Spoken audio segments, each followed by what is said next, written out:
We be live. Hello. Hi everyone.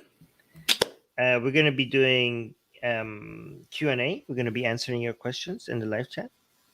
But before we answer your questions in the live chat, I see we already have some questions. We have some Patreon questions that we will answer first, right? Hmm. So for people who don't know, what we do here is that we allow our patrons to post their questions on Patreon, and their questions get priority. And also, some of our patrons they do that. Some of our patrons do that because they can't be here live with us. So that's a way for us. That's a service that we provide to people who are supporting us on Patreon, that they get to ask their questions even if they're not here, and we would answer them, right? So if you want to make sure that your questions do get answered, um they get priority, and also if you want to make sure that your questions get answered even if you're not here, consider supporting us on Patreon, link in the description. However, we'll also try to answer as many non-patron questions in live chat as soon as we're done with the patron questions. Hey, I did a Yes. good job today. I did Yes. Susie's job I today. would just like Yeah. to also say not only do you get special treatment if you're a patron during our Mhm. Q&As, but you also get access to the sexiest blasphemous art, most beautiful blasphemous art you'll be able to find online. And you can Mhm. support us for as little as $1 a month. Even supporting us at that amount does help our whole organization a lot. So please consider supporting us if you like our content. It helps us out a lot. Like I said, oh, Yes. and Music Guy being a great mod, put the link right in the live chat for us. So Yeah, it's check it also out. in the description. Um, Yes. yeah, but while we do the Patreon questions, make sure you ask your live chat questions so that when we are done with Patreon, we have enough questions in the live chat to start with that as well. All right. What's the first Patreon question? So the first patron question is from Gasian American, also known as Hmm. Unholy Gasian American. Hmm. uh, Starting with, is standing up for human rights at the expense of profit antithetical to the tenets of capitalism? Where would you say human rights begin and capitalism ends? Well, Armin, I think I, you would have a much stronger opinion on this than me, or well informed, I'll say. So go ahead. I don't think that's the right question. I mean, capitalism is a method in which it's a system in which the economy of a society is run by. It it's a tool for you to optimize the economic system.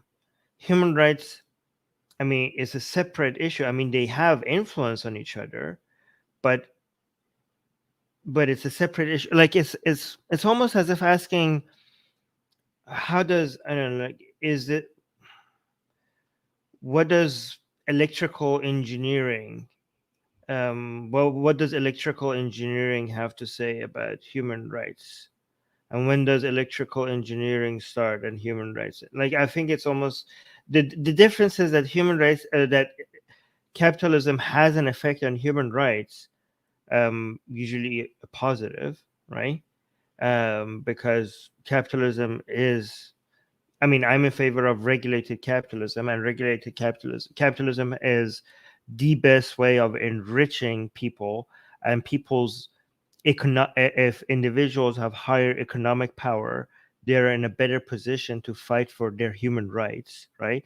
And if you can find system in which the relative economic power of individual increases relative to the economic power of the people who are controlling their lives, whether that be monopolies or the state, then those individuals are able to demand more from the people that are in charge of them, and get more human rights, right? So in that way, it is more in line, But there's no tenants. Like, I don't think there's a tenets of capitalism.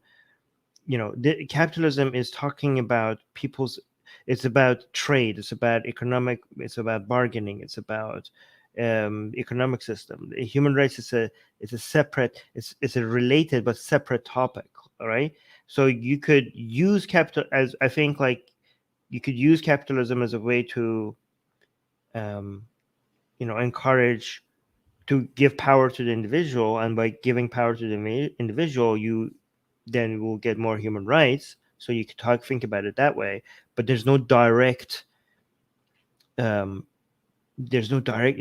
of capitalism that speaks about human rights, right? It talks about people's economic power, right? So I don't think the question, where would you say human rights begin and capitalism ends? Yeah, I think the question needs to be addressed, because capitalism is not about, even though it's related, it has an effect on human rights. It's not about human rights. Does that make sense? Yeah, I think what Asian American might be getting at is saying, like, why don't we just, why maximize exploitation for capital? Like, as if that's the only ideology the people operate off of.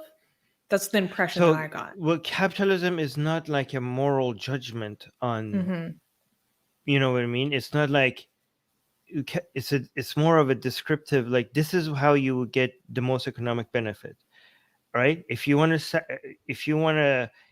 notice at some points that human rights, and that human rights is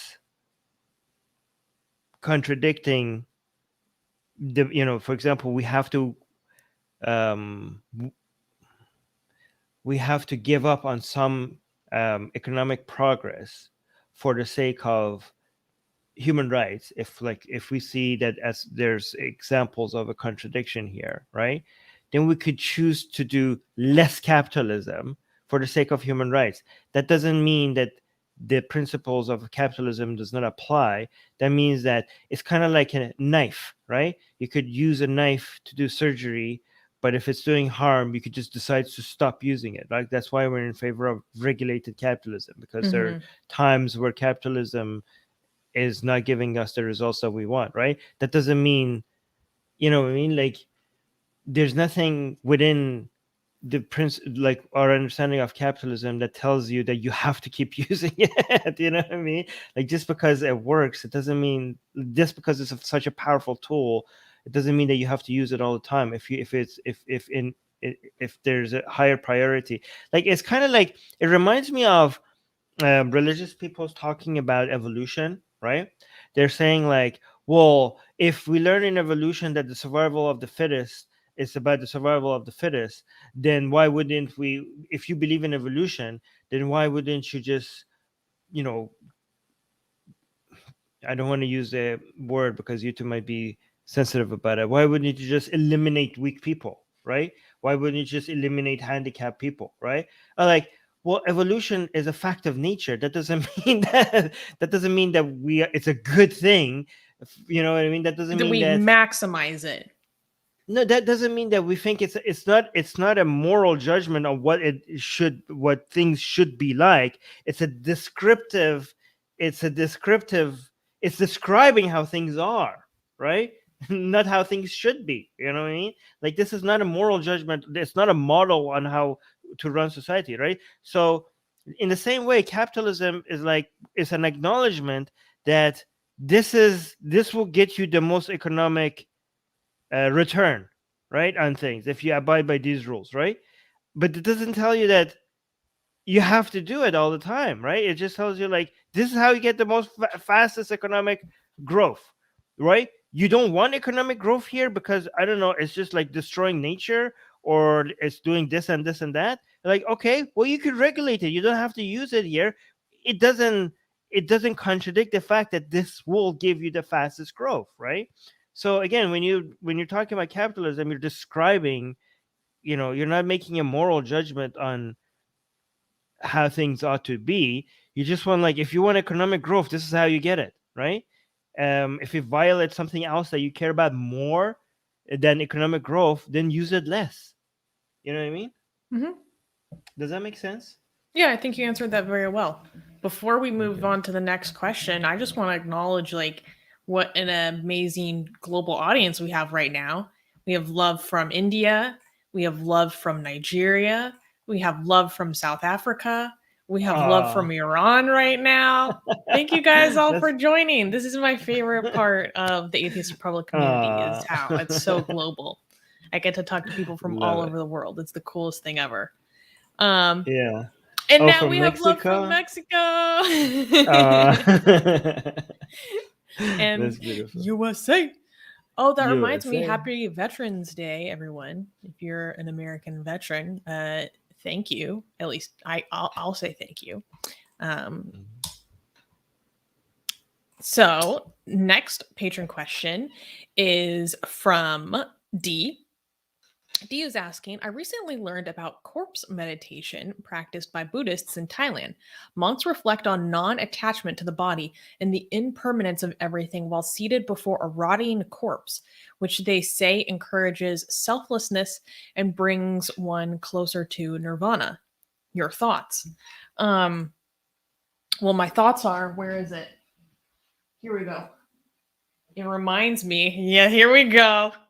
And this is very similar to the Agori sect of Shiva worship in Hinduism. Actually, it's more. I think it reminds me of Stoics. Stoics have skulls next to them. Wait, amore moti. How is that? What's that saying in Stoicism? Memento mori. Memento mori. Memento. That's why the name of your skull is Morty. More, yeah, Morty. Yes, that's what it's called. I made mine. This is a Dia de los Muertos sugar skull. I made this. Yeah, memento mori. Yes, memento mori. Yeah, Stoics keep a skull next to them. Some Stoics keep skulls next to themselves, but to remember death, right? To remember that we all die. And yeah, but I think what was the Hindu sect that you mentioned? The Ashuras? No, right? the Agoris. Agoris. They, as a means of enforcing and practicing ego death, they surround themselves by the most filthy things of society, including eating corpses. The Agoris have skulls next to themselves, not because they're trying to remember that they die, not to remind themselves about death, but because they want to be next to unclean things, especially in relationship to what the caste system considers unclean. Like, you know how the Dalits, the outcasts, are supposed to do the dirty, the spiritually unclean things, cremation, touching dead people, because they're the most earthly. They're the things that most tie us to washing the cycle of death toilets and stuff like that. They're responsible for them, because these are the things that the priestly class or other castes are not supposed to touch, because they're holy, and these are unholy things, right? So the Agoris, they took that, they went the other way around, so they were like, we want to touch unclean things, we want to be around, like, they eat corpses and they eat feces, and they surround themselves with skulls and stuff, just because waste and skulls, because they want to be the lowest that they could possibly be, because of their to challenge their ego or something like that. But apparently these Buddhists in Thailand and the Stoics, they just want to remember that their fascination with skulls and dead things is that the reminder that they're going to die, right? And I by the way, I've taken the Stoics reminder of death. I have taken to, this is Arminism. When I think about death, when I think about memento mori, that's not the death that these Buddhists or the Stoics remind themselves. Like, they are trying to devalue. They're trying to say, like, nothing. They're kind of suggesting that this life is temporary. You shouldn't get hung up over things. I know that they're not saying this, but it kind of comes across as like nothing really matters that much, right? Just live by your principles. Do not think about the outcome. Again, I know, like, if you're a Buddhist and Stoic, I know I'm simplifying things. Don't come at me, okay? Or come at me. I don't know. I'm not gonna. But the way I look at remembering death is the opposite, okay?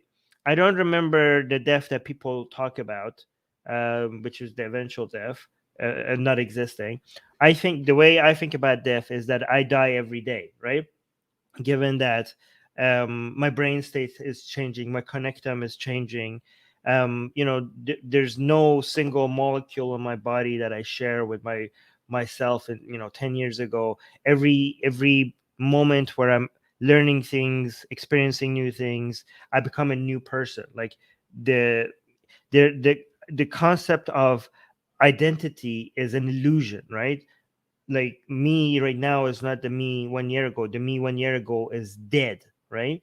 That person has died. This is a new person. Like, I mean, the personhood is also like a complete illusion, right? So I remind myself that me today, the person that I identify as my today, which is an illusion, by the way, as well, is not going to be alive tomorrow, right? And given that I only have a day to live, it's important that I make today a very good day, right? Because this person is not going to be around to see tomorrow. So I better be good to this person. I better make sure that today is going to be a good day, because if I waste today, this person that lived today only had a very short bad experience of life, right? So to me, memento mori makes life so much more important, makes me realize that I have to make sure that every day is a good day, because that this is me as today. This is my only experience of life. So I better make sure that die. I die today, having had a good short life. Right? Does that make sense? Yeah, I think that's a really good way to look at it. I think I should honestly apply that more to um, myself and how I treat myself. Hmm. I think that'd be very beneficial. Hmm. Yeah. Okay. Music guy saying, I believe in Arminism.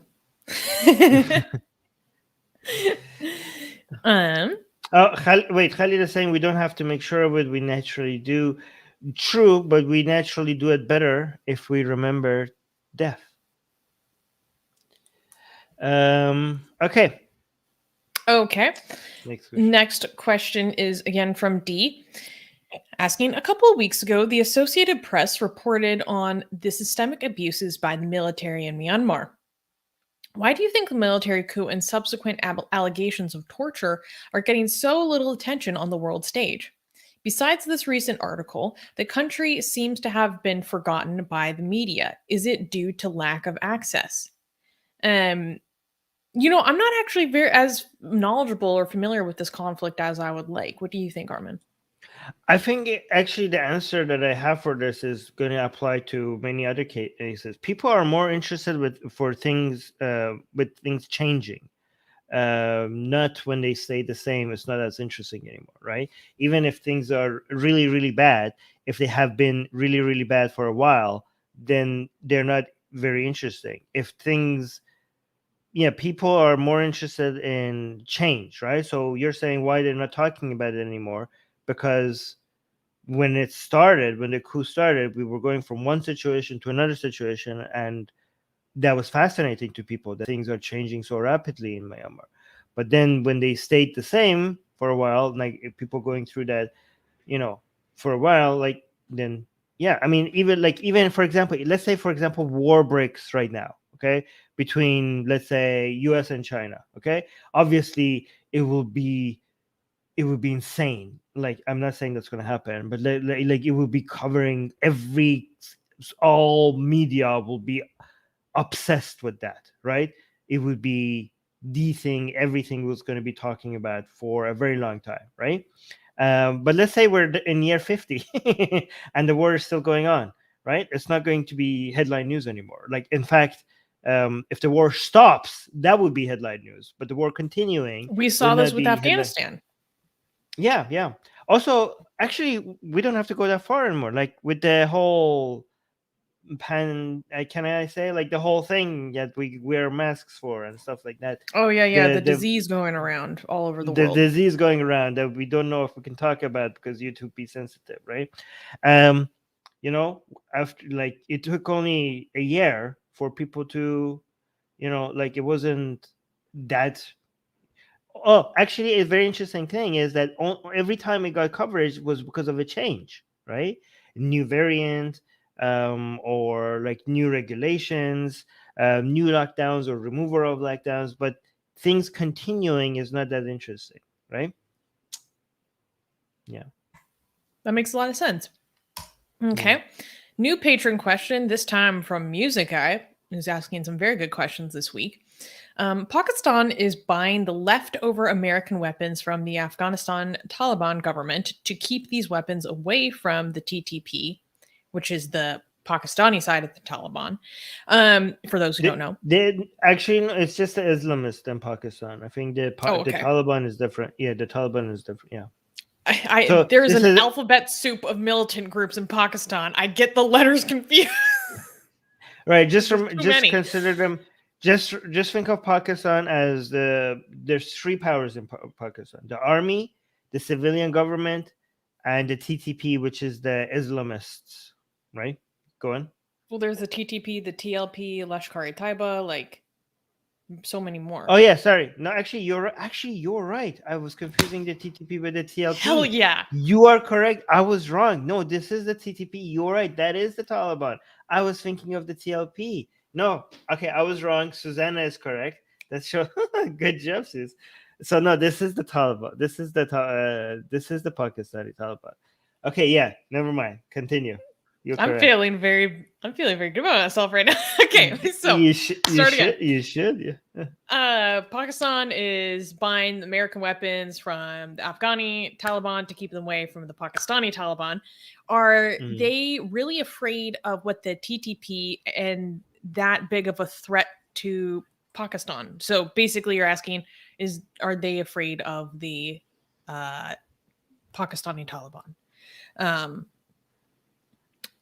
I mean, depends on what you mean by afraid. Like, I mean, obviously they're nuanced, but I mean, because if we say yes, they're afraid, I don't want to suggest that they think like the TTP is gonna be ever able to topple the army. Like the army and the ISI in Pakistan are such a powerful force that nothing seems to be able to challenge it, right? As much as, I mean, the TTP is nothing compared to the TLP, and the TLP is nothing compared to this force of the army in Pakistan. You know what I mean? I think that's a fair ranking. Would you say that's a fair ranking? Like, TLP is a lot more powerful than the TTP, but the army can, if the army wants to crush any of these Islamic groups in Pakistan, I mean, right now it doesn't. Right now it uses them as its proxies in Afghanistan and in Pakistan against the civilian government, and also in India, right? We know the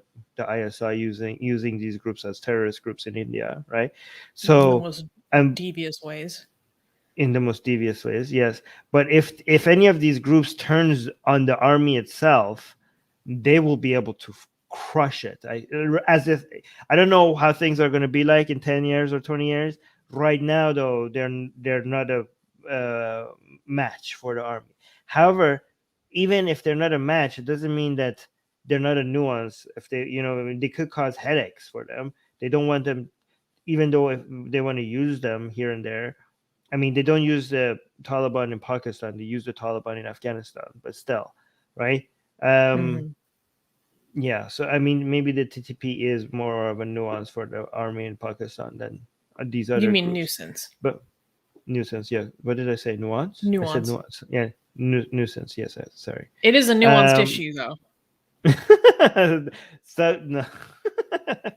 Thanks for attempting to save that. I got you. I got your back. You got my back. No, but yeah, but I don't think they're a match, but still a hassle, right? So, for example,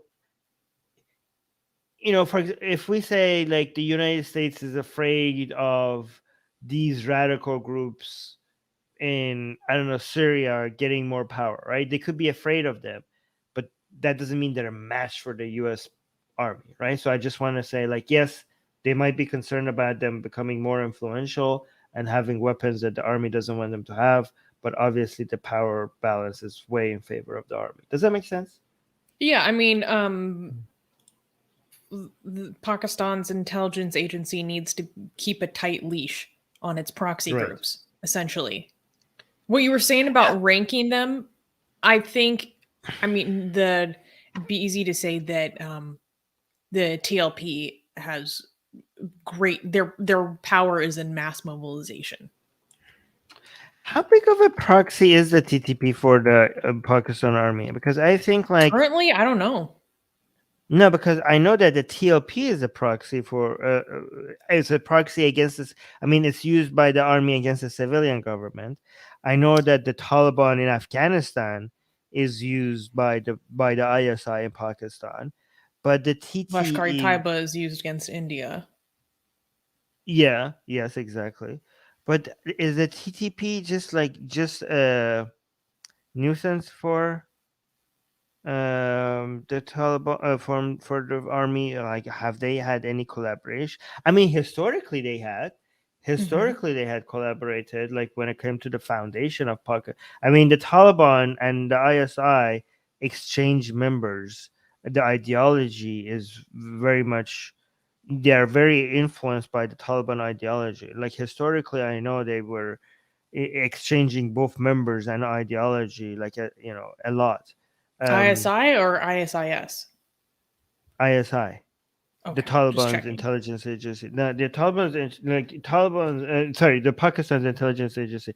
Pakistan's intelligence agency has been influenced, especially the lower ranking members of the um, Pakistan's army has been influenced a lot by Taliban ideology. They are very much sympathetic to them, and that makes it very difficult for the Pakistan's army to, even if they want to be anti-Taliban, they might have a huge difficulty with their own members, right? Their own lower ranked members might turn on the higher ranking Pakistan's army members if they go too hard on the Taliban because they sympathize with them. So that's a danger Well, that they also have to deal with. Yeah. it's a huge problem that they'll use the skill and network that they learned and were brought into in their intelligence work to then go rogue Hmm.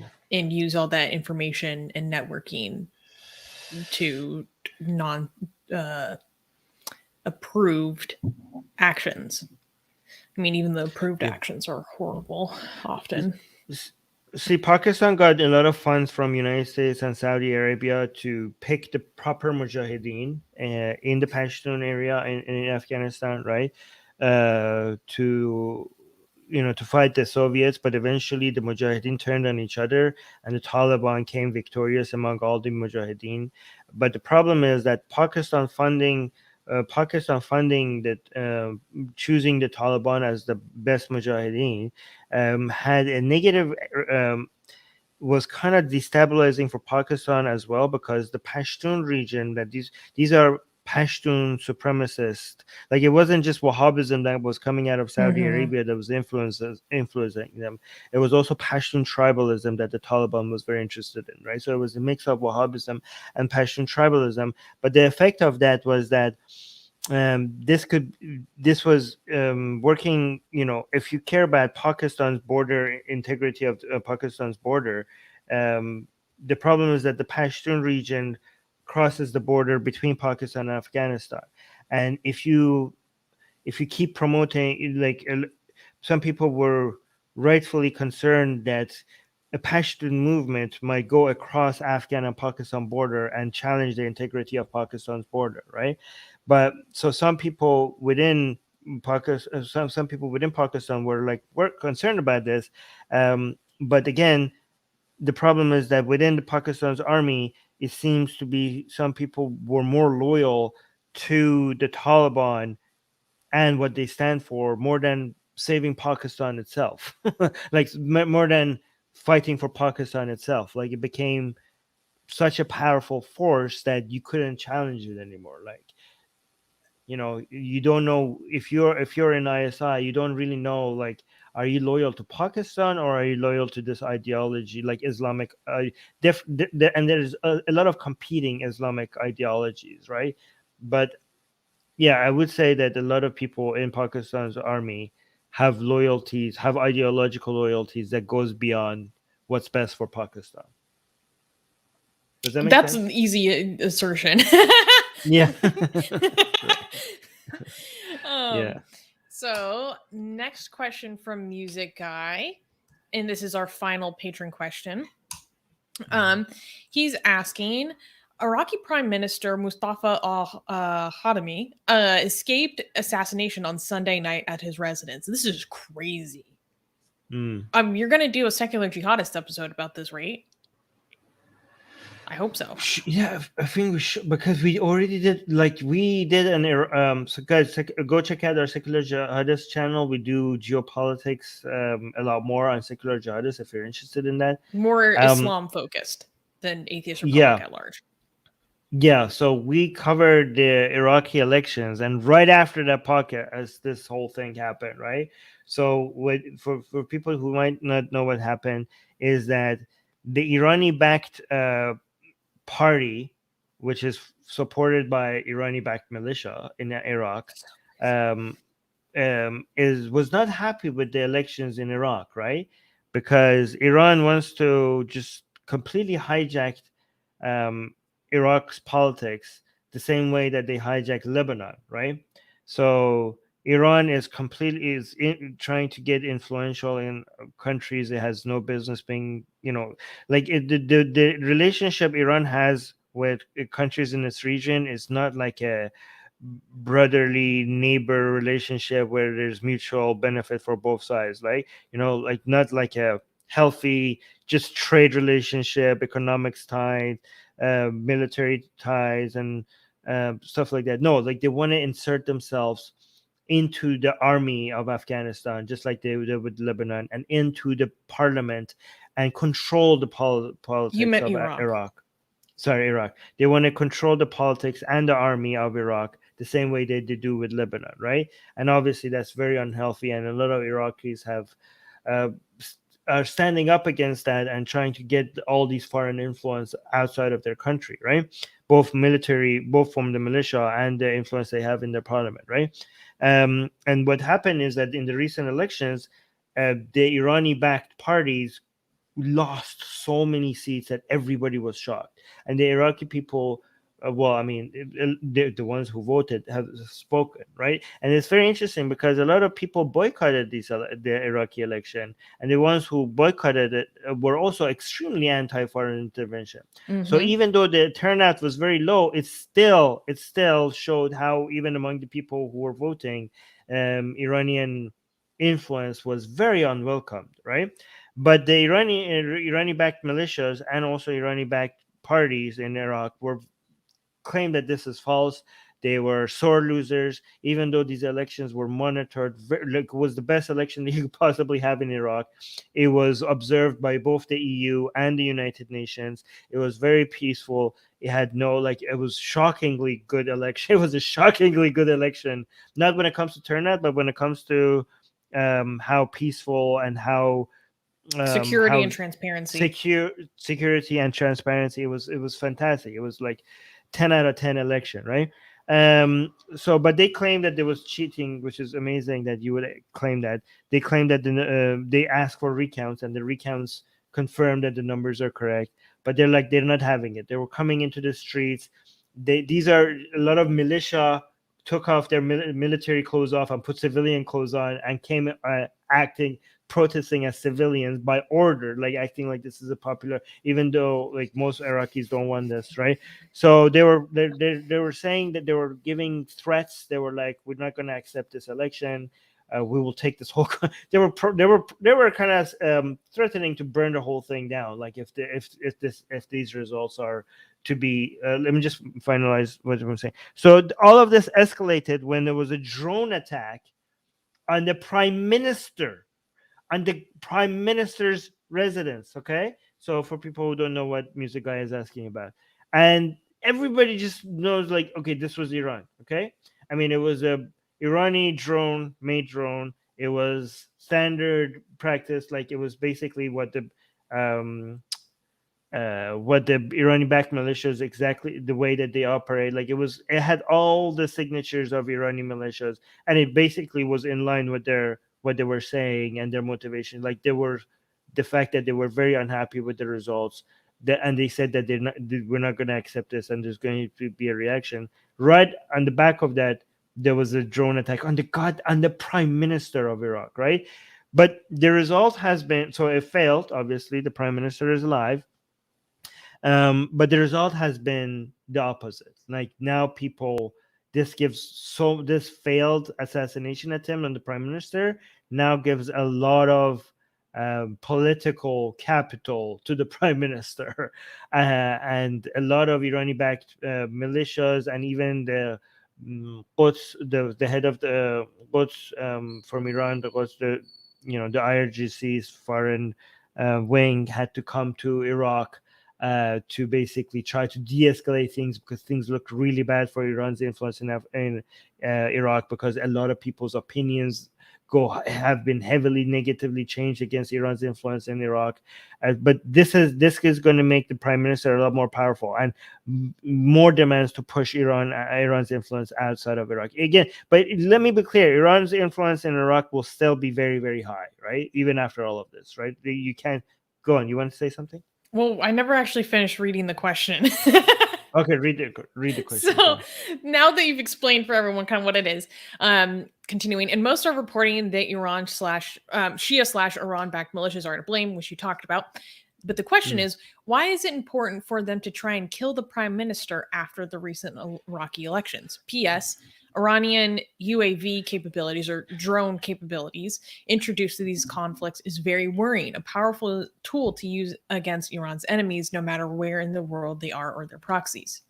Very good point. So how would you respond to the question of why is it important? Why would they do this?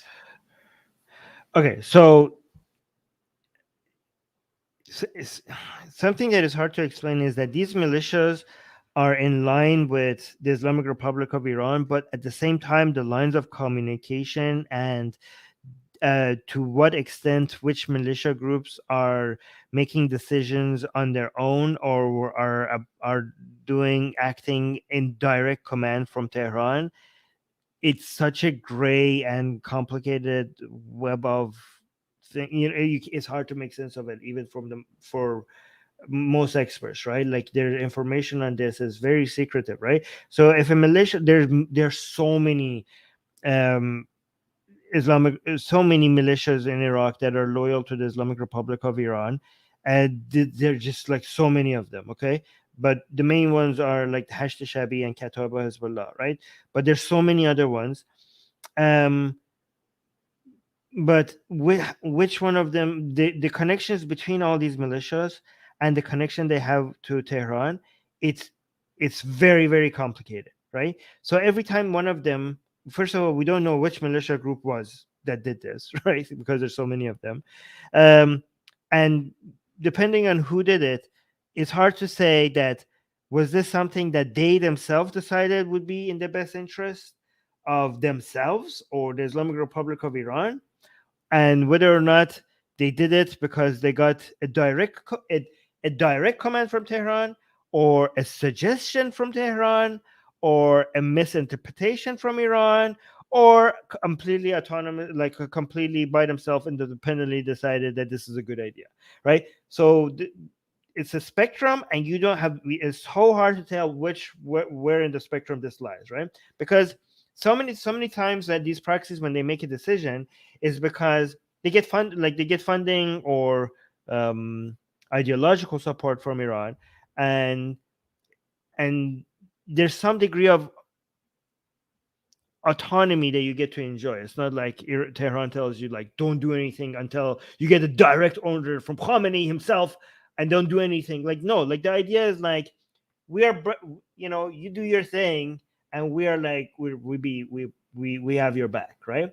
And sometimes they might backfire like this. So like I'm sure within the Islamic Republic of Iran, when this attack happened, a lot of people in power in Islam in the IRGC were like, holy crap, this is going to backfire on us. Like, why did they do this, right?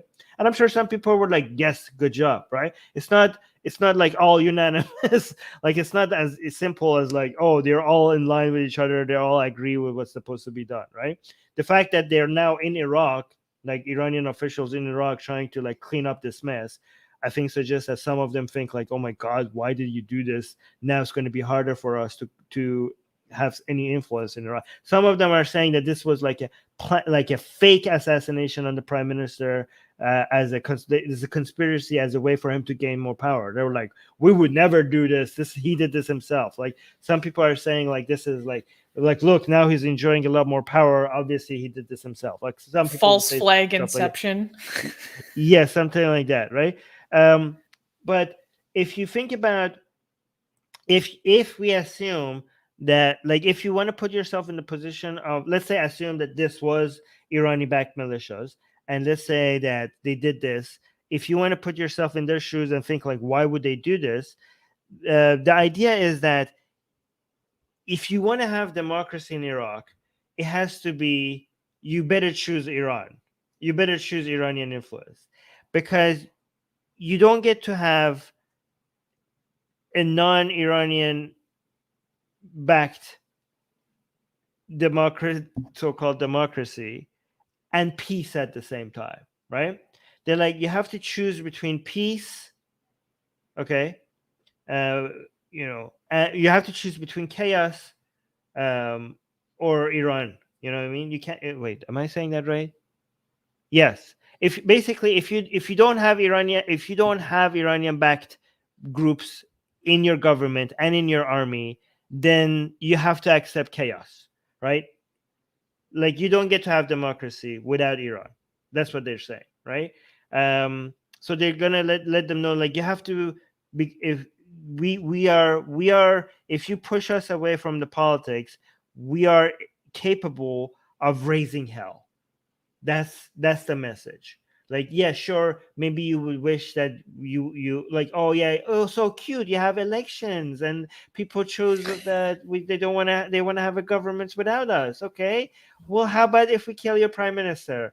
And how about if we have constant chaos in the streets and no security, and everybody that has been chosen now without to run this government without our influence has to just sleep with one eye open every night? Like, how about that? Do you like that? You don't like that? Then maybe you should go count the votes one more time. If you don't like, if you think this is too stressful, maybe you should go count the votes one more time. It's extortion. Like, yeah, exactly. Maybe that's the message.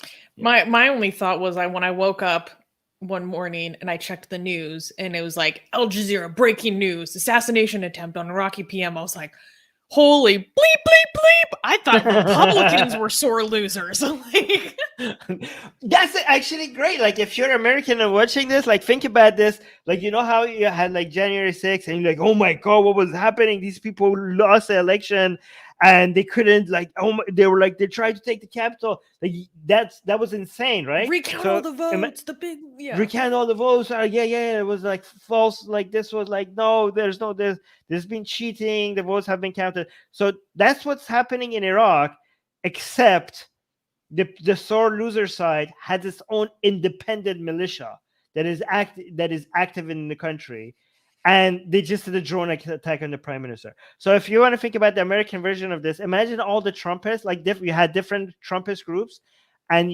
each one of them had militarized drones. Each one of them had their own, like, tanks and their own militia and their own leaders, right? Like, imagine that was the situation in the US, and they just had a drone attack on Biden. That's what's happening in Iraq. Okay, so yeah, it's crazy. We actually just got one. Yeah, go on. We need to move on. We got one more patron question as we were going live. I think we can answer this quickly and then move to the live chat. Benjamin is asking, do you know Anya from the Polite Conversations podcast? What do you think about her stance on Sam Harris? So I believe you're talking about Anya, aka Nice Mangoes. That's how I know her. I haven't actually listened to her podcast. I actually don't know what her stance on Sam Harris is. I'm assuming it's quite negative. And I would assume that there is a broad painted accusation of racism and racial supremacy underlying her opinion of him. Just making that assumption because I know that she thinks that Armin is like a far right hate monger or something. I haven't heard that name for a long time. Me neither. I'm just gonna say that if you are known by this person and she doesn't hate you, then you're doing something wrong. When I still Like, had Twitter, I remember trying to go see one thing that she like posted, and she had blocked me. I had never interacted with her. I don't even think I was following her. I was like, how does she know she's me to very block me? sensitive. Like, She's very sensitive. She's like, yeah, she's amazing. She's funny. No, but seriously, like she is one of those far extreme wokey type that you think like she must be Wokistani like a Mujahideen. no, like you would think like she can't be real. Like she seems like a far right's understanding of what woke people behave, like that cartoonishly ridiculous that you would think like no, woke people are not that bad. This must be a joke account that a right leaning person is making to make fun of woke people, right? That's how ridiculous she is. It has to be But anyways, fake. like yeah, honestly, like if she doesn't hate you, then you need to check what you're doing. Like yeah, seriously, like you must be like you're going far way too far off if she endorses what you're doing. Anyway, so we should look at this is nice. I love Susanna. She is so cute. She is very Thank cute. you. All right, live chat questions. Yes, guys. So if you want the special treatment during our Q&As, become a patron. Link is in the description. You get to be treated first class, and you also get sexy blossom art for as little as $1 a month. So go do it. Only if you can afford it. First live chat question is from Sabelo Doratu.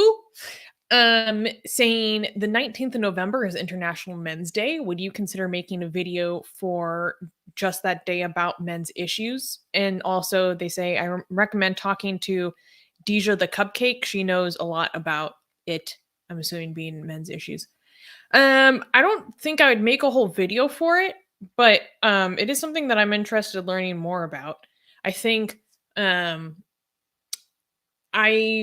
want to learn more about men's rights, but not from but from a very like data-based and not incel point of view.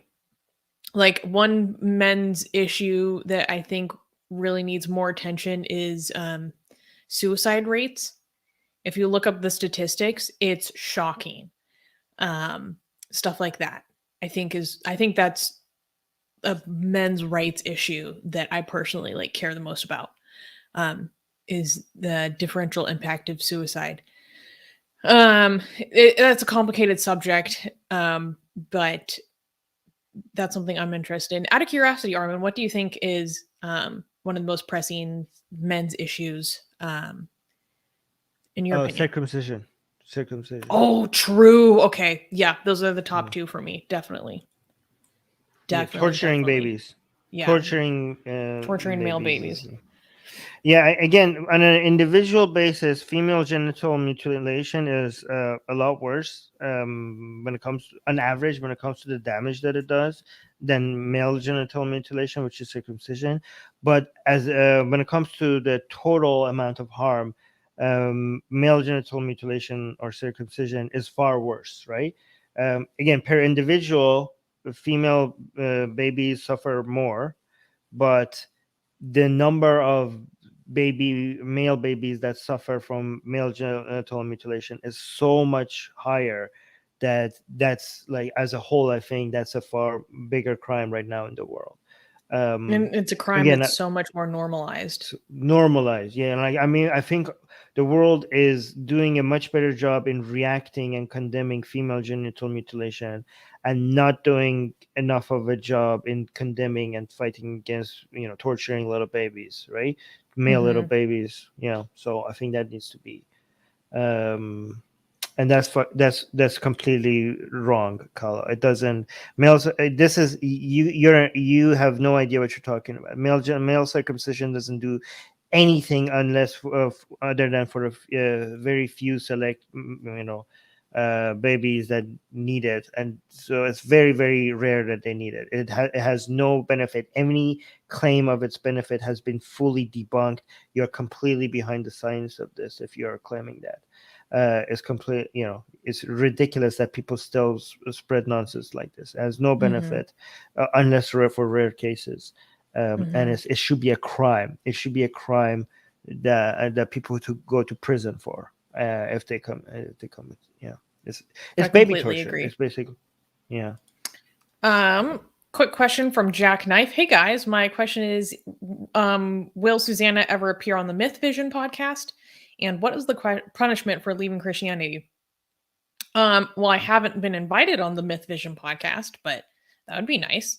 Um, what is the punishment for leaving Christianity? Honestly, I need to brush up on my Christian biblical punishments. I think, isn't it technically death No, in there's no in the punishment. Old Testament? Well, that's not Christian. I mean, that's Judaism. There's no punishment. Theoretically, I mean, you can't leave Judaism. Like Judaism is I mean, the way they understood it back in the then. Old Testament back then. I mean, it's an ethno religion, so I don't think like Hmm. depending on which version of Judaism you're talking about, you can betray your God, but you can't like not be a Jew. Like, I mean, again, this is like a opening. Depending on you're talking about early Judaism or rabbinic Judaism or modern or Reform Judaism, so that's a different discussion. But Christianity itself doesn't have a um earthly punishment for leaving Christianity. Maybe they're talking about like non-earthly punishment. Oh, okay. Then the punishment is like eternal fire. That's the punishment. Well, also the punishment for leaving Christianity in the Catholic Church would be excommunication. Yeah, but you already left. So they're just confirming that you left. Like you No, can't but fire me. I already left. yeah, there's different forms of excommunication. Some of it is that basically by committing the act, certain specific acts, you have already de facto, like the act itself is excommunication, like automatically. It's a little complicated, but wait, I wanted to look this up. Oh wait, this is way longer than I punishment for apostates, Deuteronomy 13. Because I'm pretty sure in the Old Testament it does talk about actually um Yeah, but the punishment Old from Testament death. was talking about like Israelites and stuff like that. Like it wasn't talking about Christians. Yeah. Leaving Christianity means not accepting Jesus as your Lord and Savior. There's nothing in the Old Testament about Jesus, right?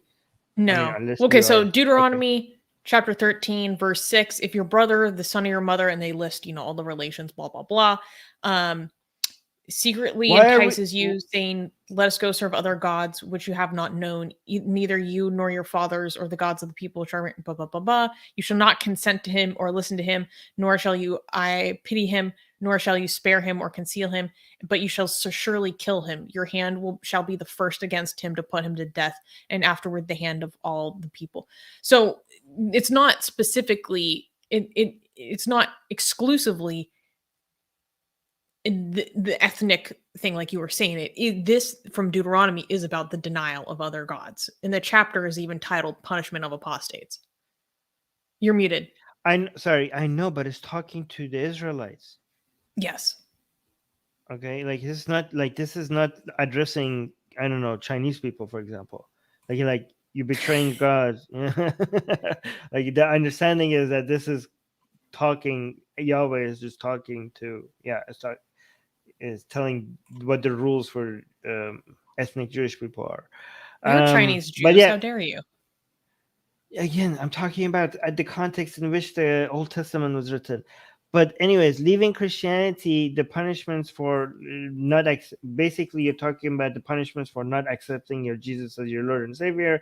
According to many books, including the Book of Revelation, you're going to burn forever in the lake of fire. So there's the punishment. No earthly punishment. Anyways, let's move on. Let me look for another question. Um oh wait, that was a question that ended up being a patron question. Okay. From Jimmy in South Africa, are humans apes? No. Next question. Let me find something. Wait, why would you think humans are apes? Apes and humans are two different species with a common ancestor. We have a common ancestor. That doesn't mean we are the same species, obviously. Right.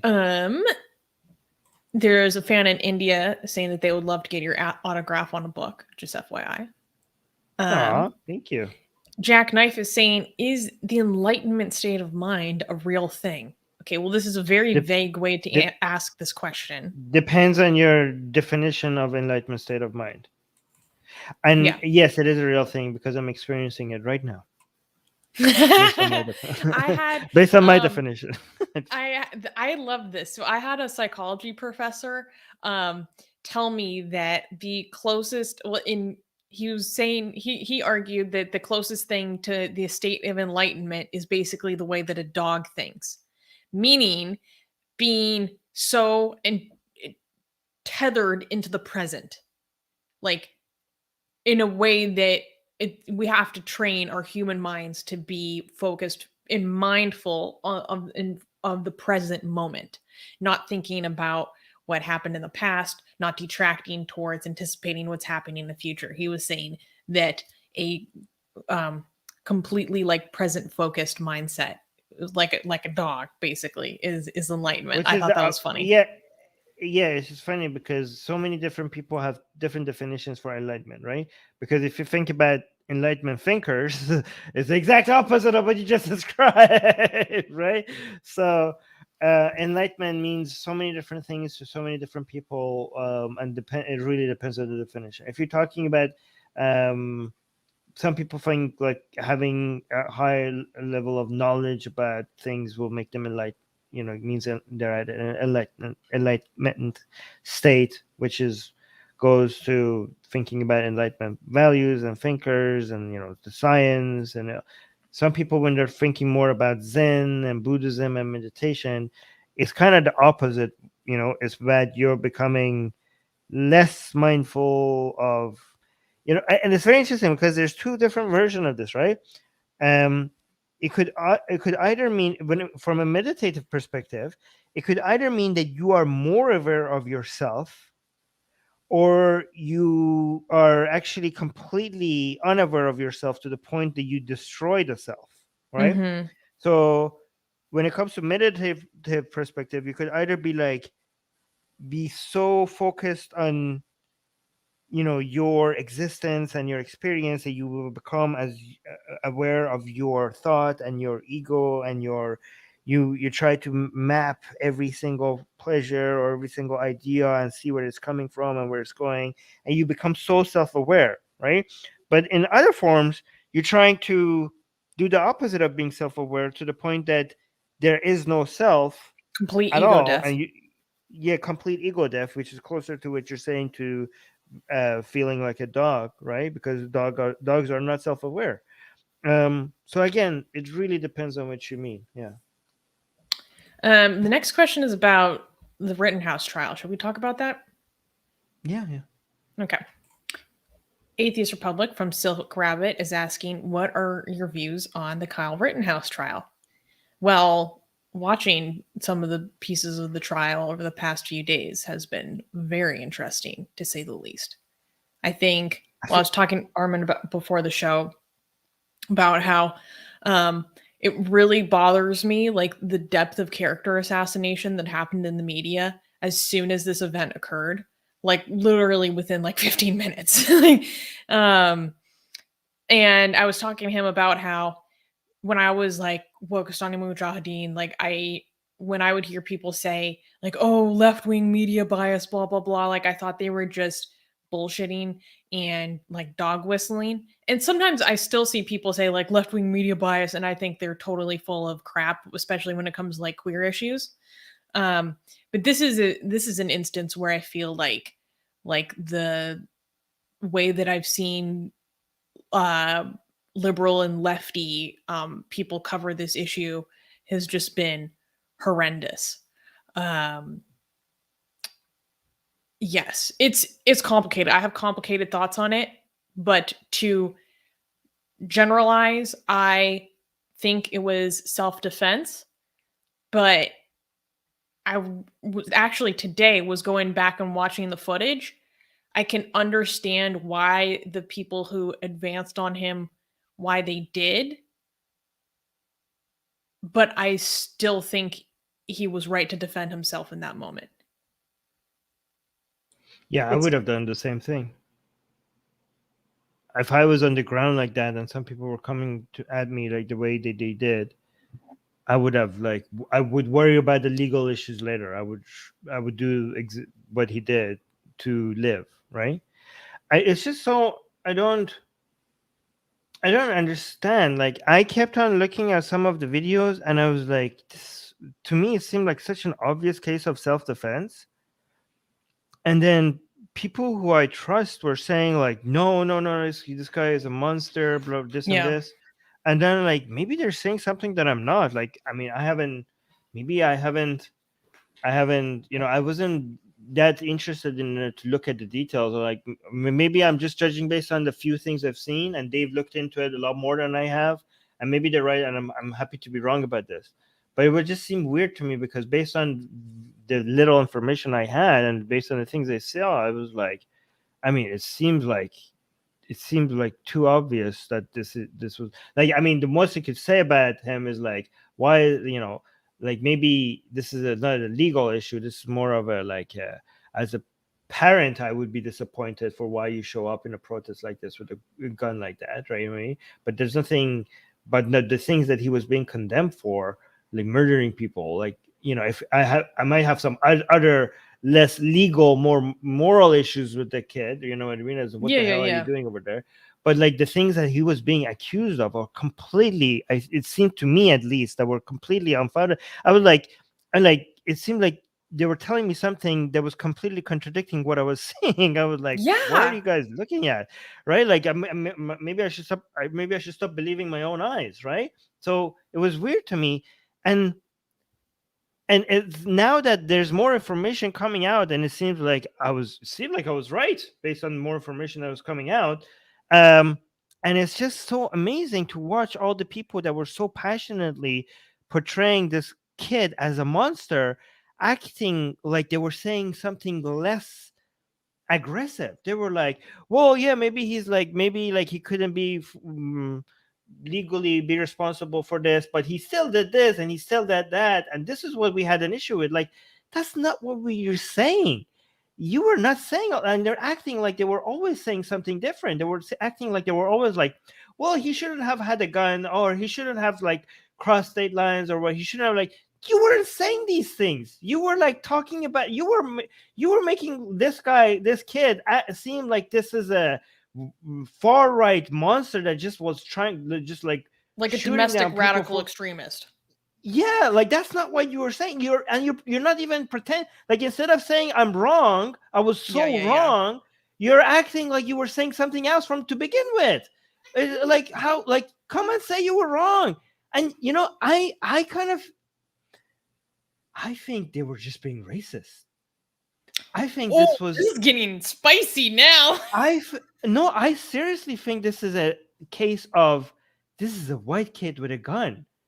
And I honestly think this is and if I'm right, and if this is a form of racism, if this kid, if they turn this kid into a target because he was white, and all these leftists went after him as a scapegoat, as like a, just decided to all just unite and destroy this kid's life because he's white, then you people are disgusting.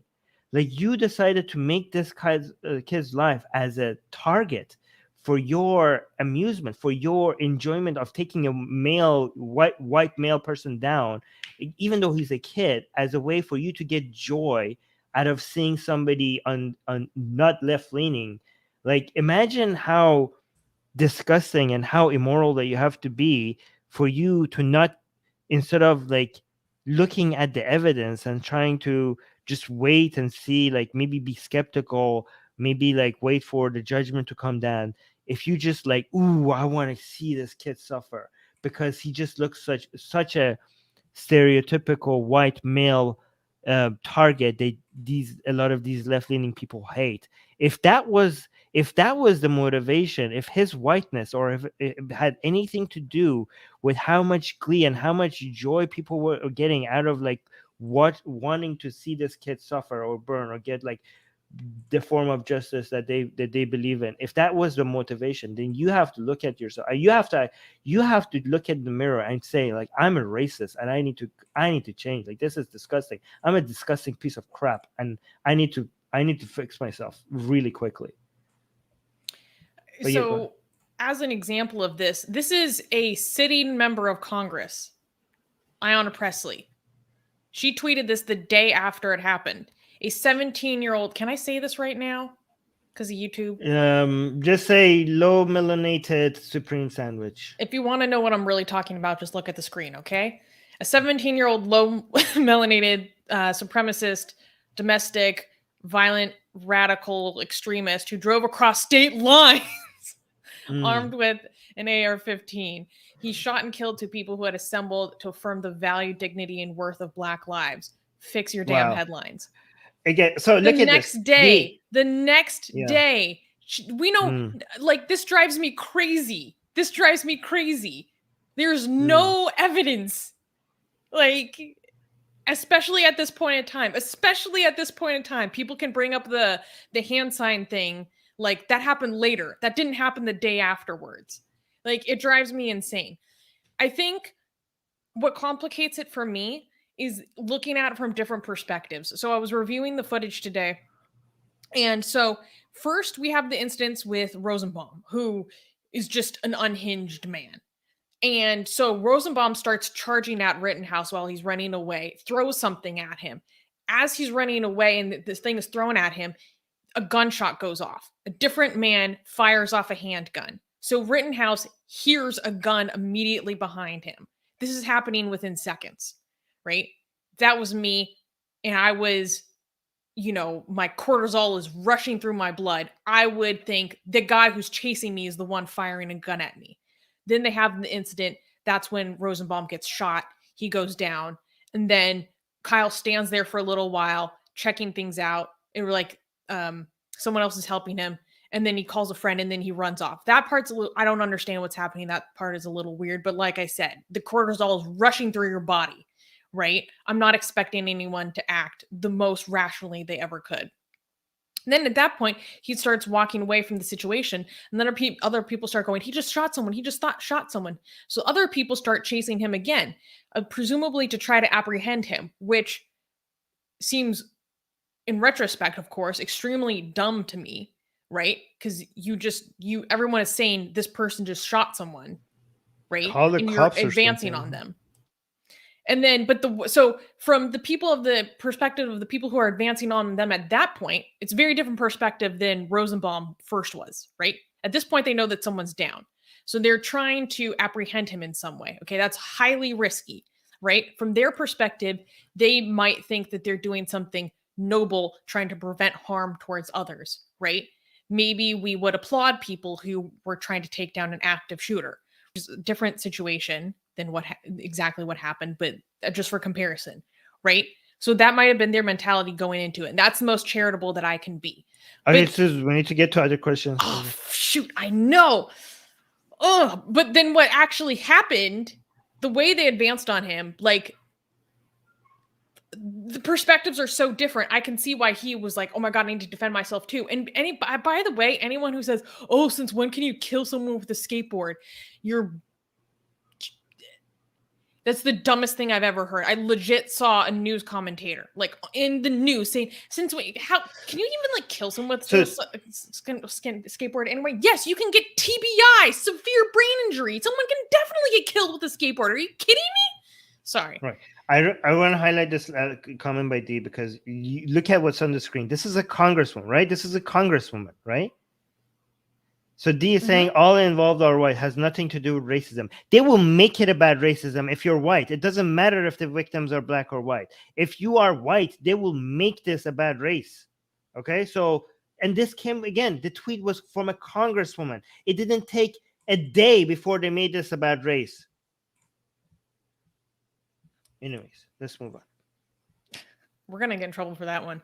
Um, Gossam is asking about Richard Ratcliffe's hunger strike. Gossam, please watch the news. In 2 days, we will be talking about this story.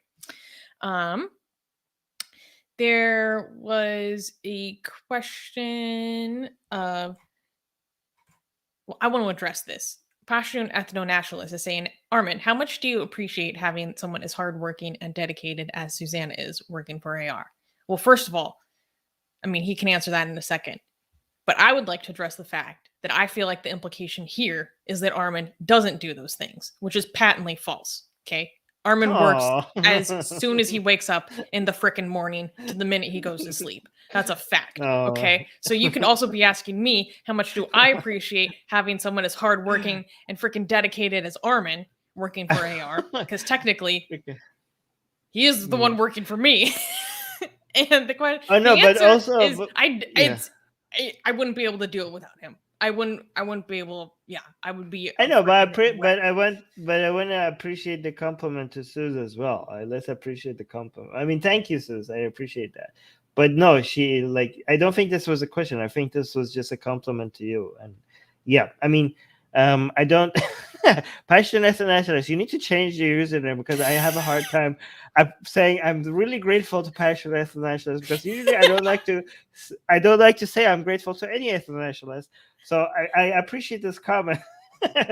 But you should. I hope one day you will become a Pashtun humanist. One day Pashtun ethno-nationalist will come here and his username has changed, or his or her username has changed to Pashtun humanist. Okay, one day I will. We can hope.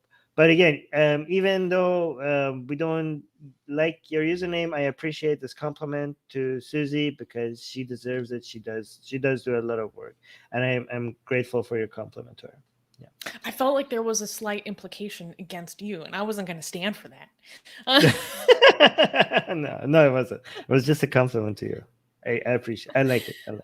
Gossam is asking, this is addressed to Armin, your thoughts on Akbar Kushkosh? I think I just said a swear word. No. Claims about France's government cooperating. I think you're thinking of Koshkesh. That's not. I am.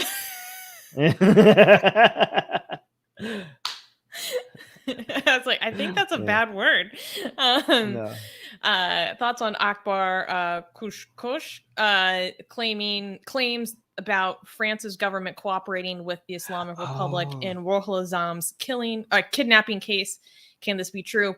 If so, should the French government be punished? For those who are not familiar, Gossam is talking about a journalist who was a French resident who was kidnapped from Iraq into Iran and executed for his reporting and dissent from the regime. And it was a huge scandal. It should have been a much bigger scandal internationally that should have come with much harsher actions than it did. Okay, so this could be wrong, but based on what we know right now, again, this could change. I think this claim is unlikely. Okay, I don't think France will go to such level of breaking international laws, at sending somebody into Iran knowing that they would be likely executed. That would be such a violation of international laws that I don't think France's government is capable of doing. Like if it's happening, if it's it's completely. Anything is possible, but this is very unlikely. Very unlikely. It would be, earth-shattering. Like if this is true, you know what I mean? It will bring France. Yeah, I don't think it's likely. One. However, I think France should be held accountable already for not doing anything against Iran, Islamic Republic of Iran. For kidnapping and then executing Ruhul Azam, given that Ruhul Azam was a French resident, like United States, took right now at least until has done a lot, even though it's not as much as we want, but has done a lot more to put their own ally Saudi Arabia under pressure for killing Khashoggi, which was a journalist, not a citizen of the United States, but a permanent resident of the United States and a journalist. And the pushback against Saudi Arabia has been much, much higher than France has done to Iran, given though Iran also executed, and they don't even Saudi Arabia denies it. Iran doesn't even deny killing Ruhollah Azam. They're proud of it. They broadcasted it. They made a TV series about it. Like they are so proud of managing to kidnap this French resident and bringing it to Iran and executing him. And With France impunity. has with impunity, and France has where's the pushback from France? Where's all the demand? There has been zero pushback that we have seen. And why is France not doing anything about this? Why are they not putting Iran under pressure? It's embarrassing. It's embarrassing for France to not raise any voice against the Islamic Republic of Iran for doing this, right? So again, I don't think France is that guilty to actually sending him Ruhollah Azam there themselves as an exchange. That seems almost impossible. This seems like some former Iranian agent that just is trying to get some attention by coming up with this conspiracy. So I think it's very, very unlikely. However, France should already be put on notice and shamed already for what they haven't done. Well, so one of the parts of the accusations is that this is part of a greater prisoner swap, and that at the very least the French police was monitoring Zam and knew of his plans to travel and didn't discourage him as strongly as they should have.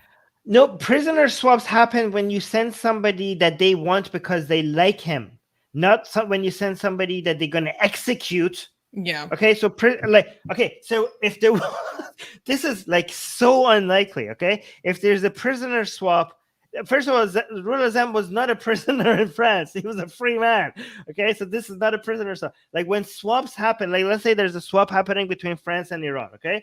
It's what happens is that somebody is in jail in France and somebody is in jail in Iran, and Iran wants that person who's in France because it's an asset to them. Okay.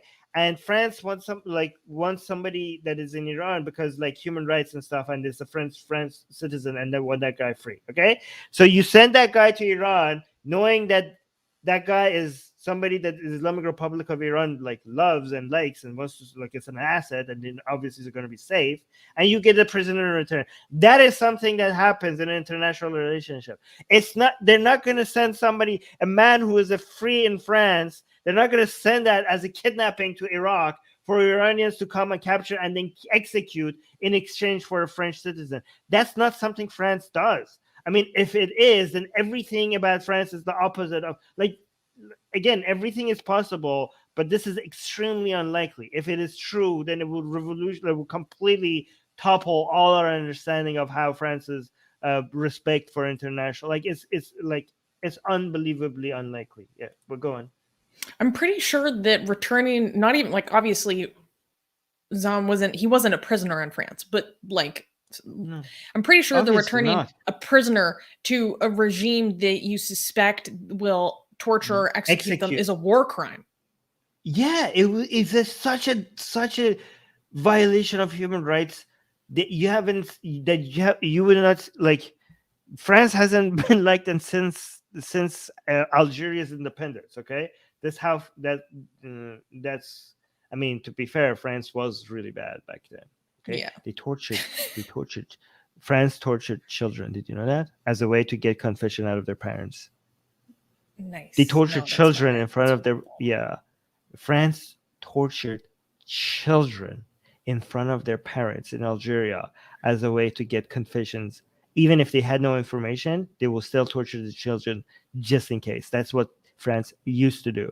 And this was after World War II. You would think after World War II, there was this commitment to we are better than this. So that's part of history. Okay. Makes you start to realize why the resentment is so high, huh? Yeah. Anyways.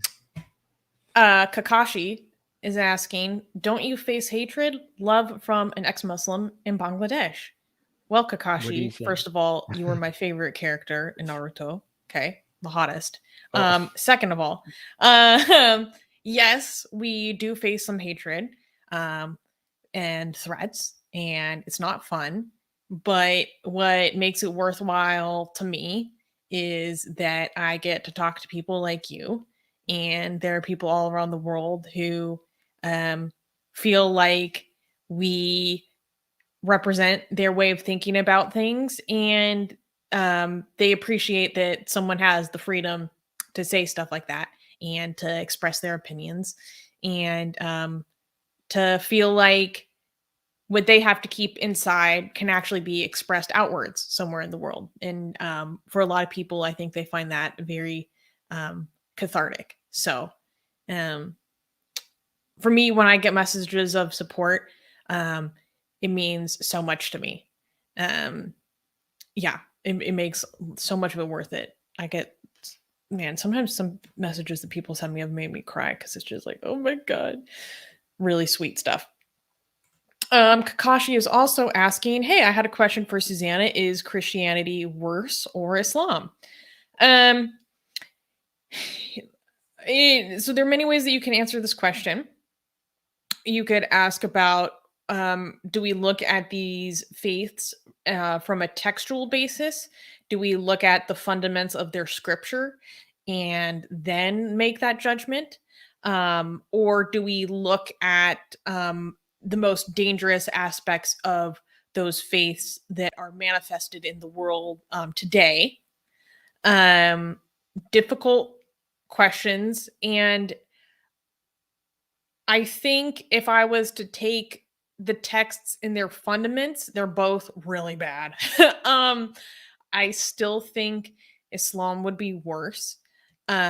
If I'm looking at it and which religion has is worse in its role in the world today, that's very difficult as well.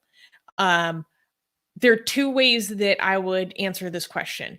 One would be body count, two would be influence. Okay. So, from the perspective of body count, I would say Islam and other aspects of it as well.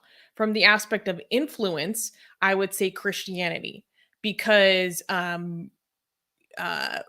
Christian traditionalism, Christian nationalism has a stranglehold on the Republican Party today. And the Republican Party has outsized global influence in comparison to, even the thousands of Islamist or militant groups around the world.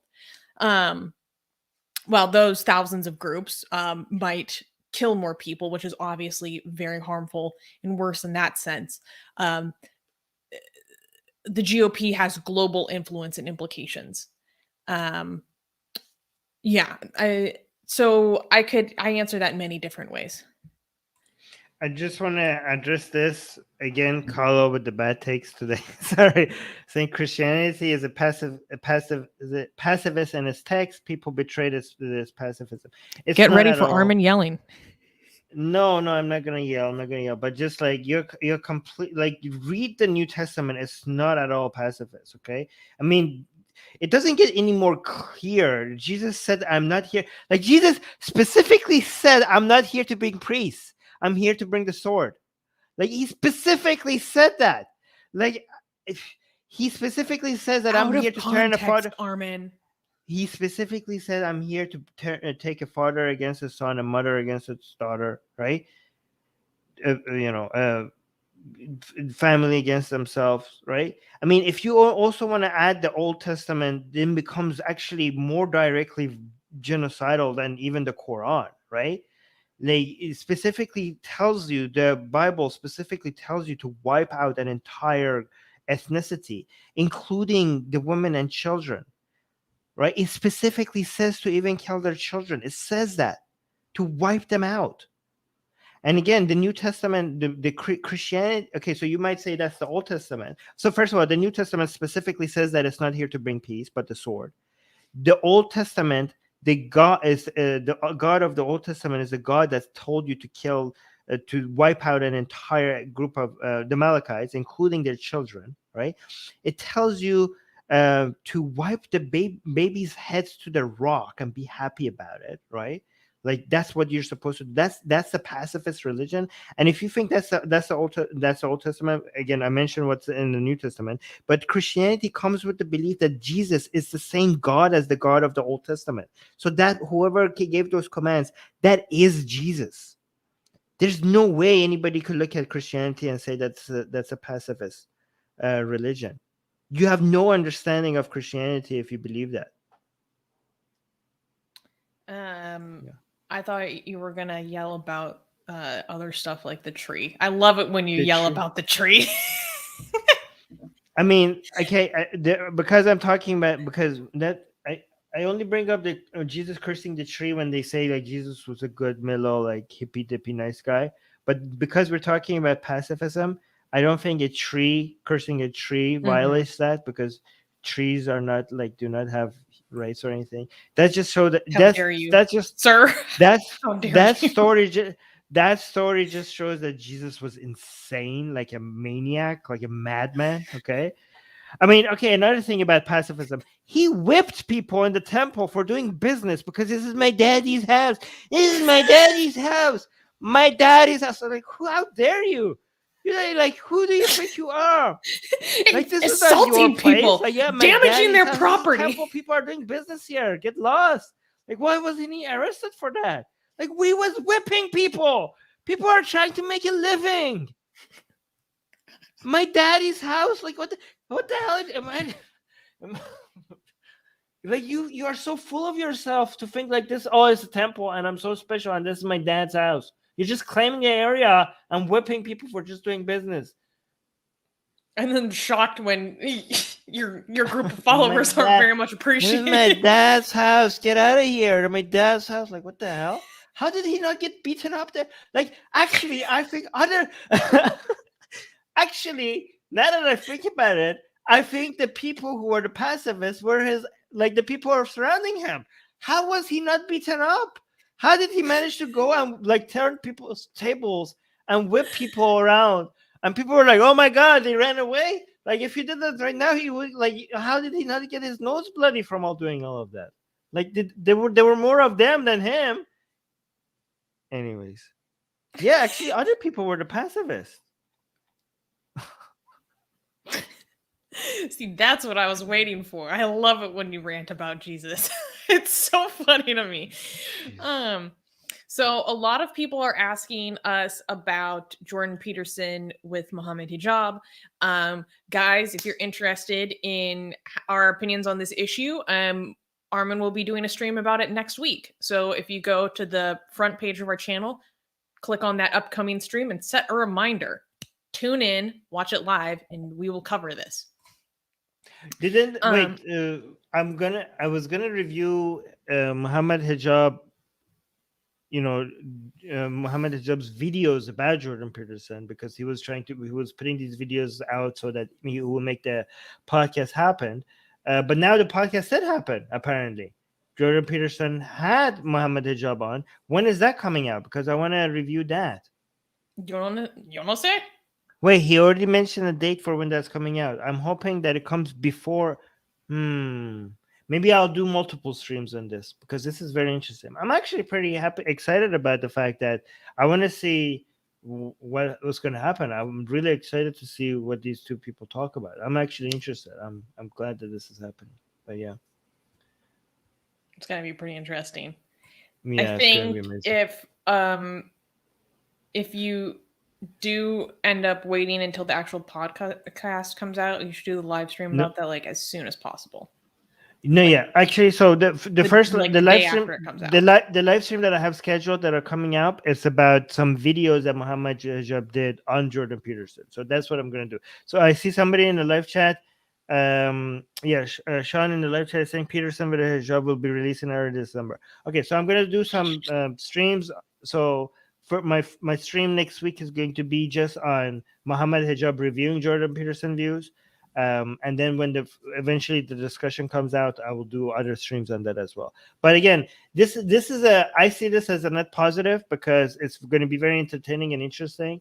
Like, I'm glad that Jordan Peterson had Muhammad Hijab on, because it will just give us so much content to just review and think about and share with you guys and talk about. So I'm It'll get a excited about lot of light on the subject in general. Like, it.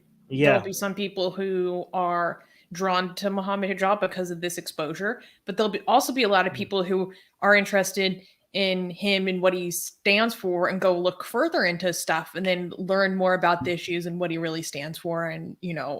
be exposed to Yeah. that on the other hand as well. I think those are both Yeah. very important.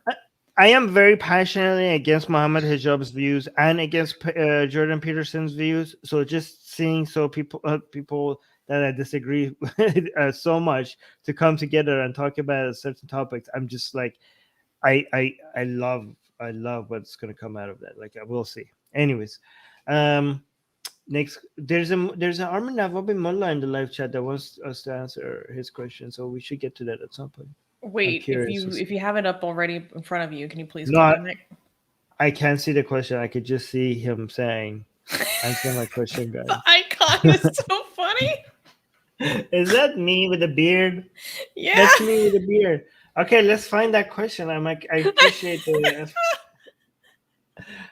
Okay, where is the question? Let's Why are find you it. dressed like an Arab and not like an Ayatollah? Like, Yeah. Oh, there we go.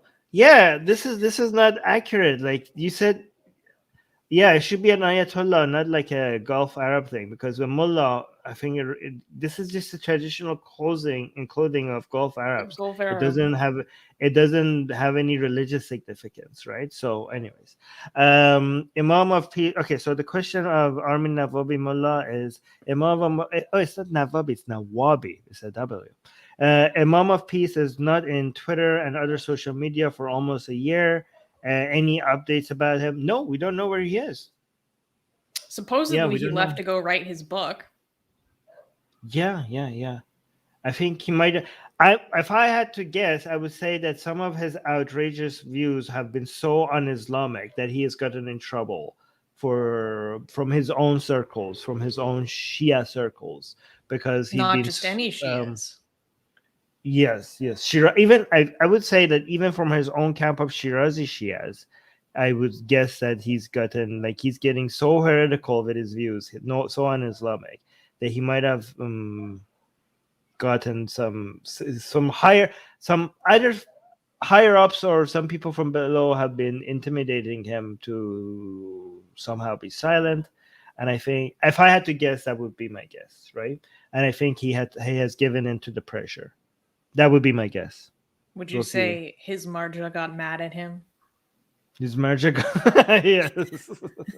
This is not marja approved. Basically, it doesn't have to stop. Yeah. I always think of, because there are other Shias who don't like him and the group of Shirazi Shias, and so their dunk is trying to expose each other. Inter-Shia conflict. Who is your marja? Who is your marja?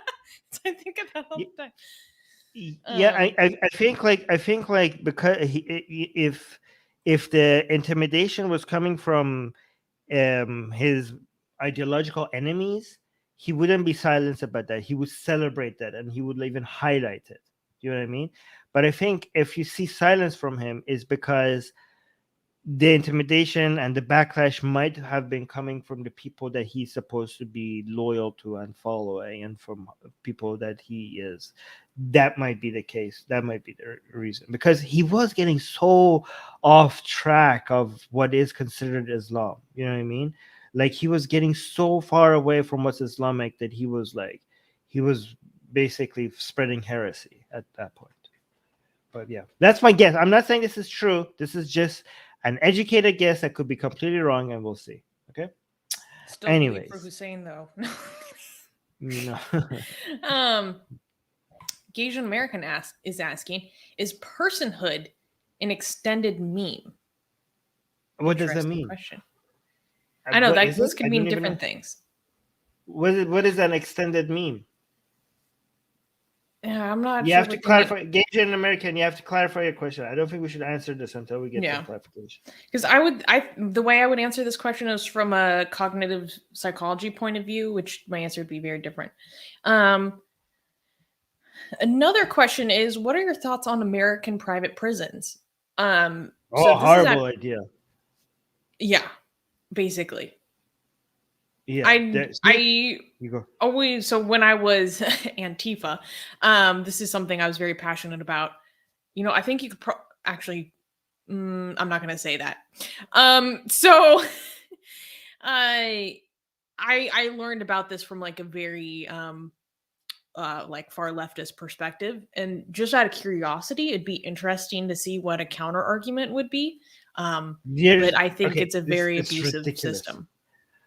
Okay, see, I am for capitalism. I do consider myself somewhat of a libertarian, but a lot of libertarians are cringe because they don't understand that libertarianism doesn't mean you no government. It doesn't mean that to get government out of every place and everything. There are certain things that it's supposed to be done by the government because the market cannot um there are certain things that it's not good for it to become a market for the market to be managing, because the market is very efficient at finding making things efficient with the profit motive and reducing costs.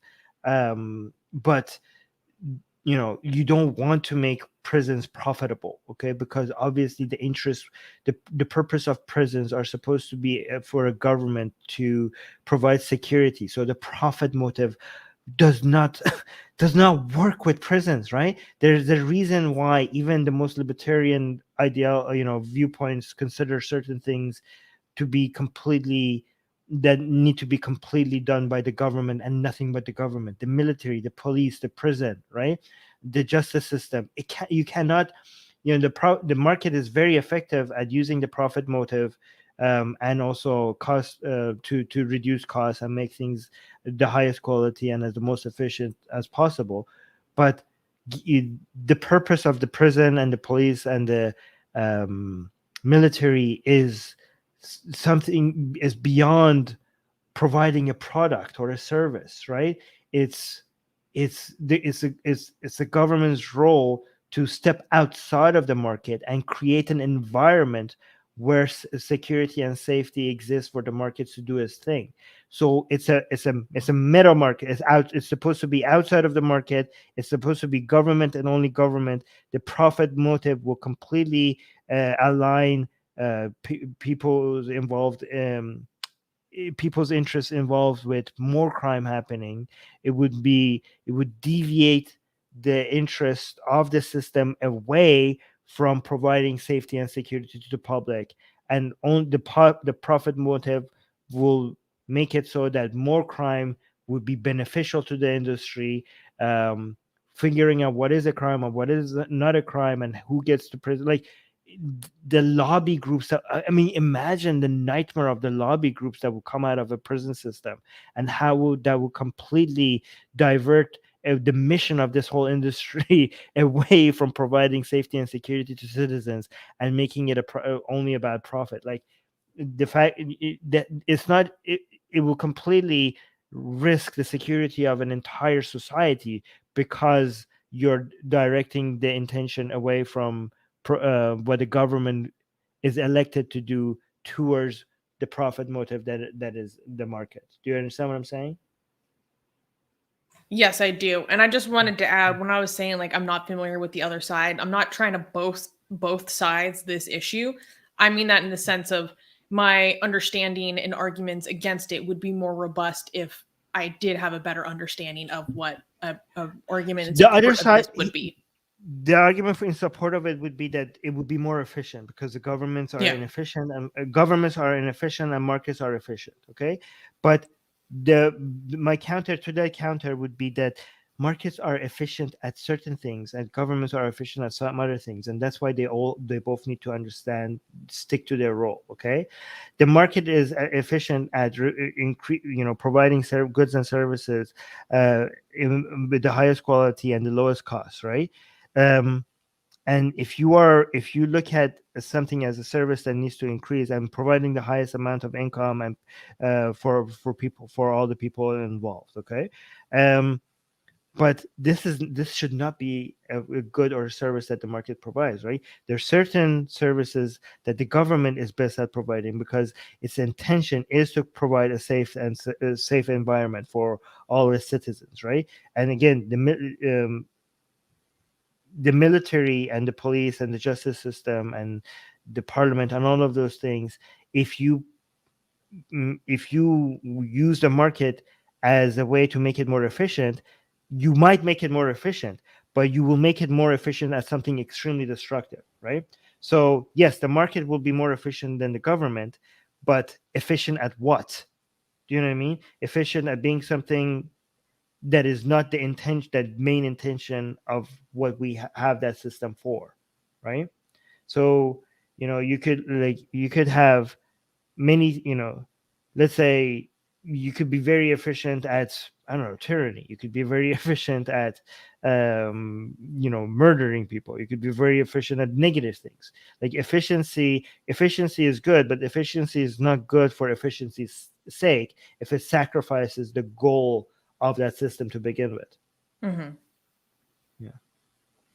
Cool. I think this will be our last question for tonight, because we've been going for a while, and Shuhaib has been very keen on us answering this question. So Apostate Prophet tried and is trying to cancel Muhammad Hijab and is preventing Muhammad Hijab and Jordan Peterson podcast from happening because of Muhammad Hijab's past comments. Isn't that against the spirit of freedom of expression and contributing to cancel culture? So, first of all, I don't think Apostate Prophet has the capacity to prevent them from talking to each other. Like, I don't think he can prevent that from happening. I don't know about that. What do you mean? He's big channel. I mean, he has a big channel. He could raise enough stink about. Out of the three of them, he's the smallest. Yes, just let me answer them. You said, what do I mean? Okay.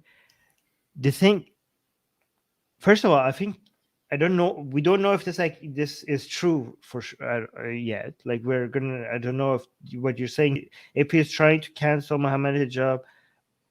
I don't know if that's accurate. Okay, so we have to say that, right? But even if he's a smaller channel than the two of them, if he manages to bring enough, and also another thing we have to point out, that if he was trying to do that, that has failed, because Muhammad Hijab did have a podcast with Jordan Peterson already, and it's going to be released in December. So that's not happening if Apostate Prophet was trying to do that. But I'm not. But if he was attempting to do that, I don't think I don't think we can say that he would never be able to do that, because all he has to do his channel is big enough to be able to bring attention to the things that Muhammad Hijab had said, enough for it to get on the radar, maybe on some people around Jordan Peterson, for them to come and tell Jordan Peterson, this is not somebody that you want to have on your show. Like, this is the person that has talked about people's wives like this and that, and had these comments, and had told people to go kill themselves. Maybe he would have been able to bring enough attention to it for Jordan Peterson not to have him on. So I don't know. Like, I don't think it's like impossible for him to do that. But again, he failed. If he was trying to do that, it failed because the podcast went through. But anyways, yeah, go on. Very clearly is not against freedom of expression. He doesn't have the ability to take away their capacity to talk to each other. He's not a state. He can't do that. Is it contributing to cancel culture? Is a more difficult question. I could see how some people would say yes, but I can see also how you could say no, he's just trying to bring attention to the harmful things that he has done. Mm-hmm. And maybe promote a more critical way of engaging with Muhammad Hijab. Okay, what do you think? Is it cancel culture? So I'm going to agree with you when it comes to freedom of expression. This has nothing to do with freedom of expression. Cancel culture is a more complicated question, like Susanna accurately said. Freedom of expression means that you get to say things without consequences from a government, right? Like, you don't go to jail for it. You don't get a fine for it, right? You don't, the government does not, like, anyways, there are other examples. The government needs to be somehow involved for it to be a violation of freedom of expression, right? So if you manage to get somebody not to not invite you on a podcast, you haven't violated their freedom of expression, right? You censored them. Some censorship is good, some censorship is bad. Um, so, but it's not a violation of their freedom of expression. Whether or not it's cancel culture depends on what you mean by cancel culture. Okay, cancel culture. Some people say any form of you being not disinvited, your platform being removed, your speech being canceled. They consider all of that cancel culture. If all of that is cancel culture, then there are, then somebody, for example, us blocking somebody here on the live chat, that would be also cancel. That's such a loose definition of cancel culture that any community standard on any social media platform would be considered cancel culture. Okay, so I think that definition of cancel culture is so loose, and because cancel culture is supposed to be something negative, I don't think that's a good definition of cancel culture, because any form of monitoring and controlling what people are saying in your community or on your platform will be cancel culture, and we don't think all of it is bad. Like, we don't expect, so for example, social media platforms to have no community standards. That would be ridiculous. And we think, like, we don't think podcasts should have like zero standards for who they invite on their show. Like, for example, if you say, like, I'm not going to invite this person because this person is like a like a horrible person that I don't want to be associated with it, right? Like, is that cancel culture? Like, do we have to, like, if me and Susanna, like, if you guys say, like, have this person on, and we're like, well, me and Susanna, we don't like that person, we don't want to have that person on, is that cancel culture? Like, if let's say, for example, we invited, like, I don't know, Mr. X, and then you guys tell us, like, hey, don't invite this person. This person is like this and that, and we don't like him. And me and Susanna look at him and like, yeah, they're right. We don't want to have this person on. Like, you guys brought this to our attention, and we don't want to have them on. Is that cancel culture? Because, I mean, if that's cancel culture, then I support cancel culture. We're like, we're not, we shouldn't be forced to have, like, you shouldn't expect us to just, like, not have zero limitations on who we want to talk to. Sometimes we don't want to talk to somebody just because we don't enjoy talking to them. Like we should be able to have that limitation. Like, we should have those limitations, right? So I don't think that's a very good definition of cancel culture. I think the better definition of cancel culture is, like, when the mob goes after somebody. First of all, I think most of the justified categorization of cancel culture is when you punch down, right? Like, if you go after J.K. Rowling and you call her out for something she said, that's not cancel culture. She's gonna be fine, okay? She's like, just because you get in reacting to what she said, that's not cancel culture, okay? She's gonna have her voice. People are gonna listen to her. You're just criticizing somebody. You're not canceling them, right? I think if it's punching down and going after somebody that in such an aggressive way, putting their livelihood at risk, getting them, removing their voice to the point that they have no more outlet to be heard. I think those would be more justifiable examples of cancel culture. I think if you get somebody disinvited from a podcast, that is not cancel culture. What do you think?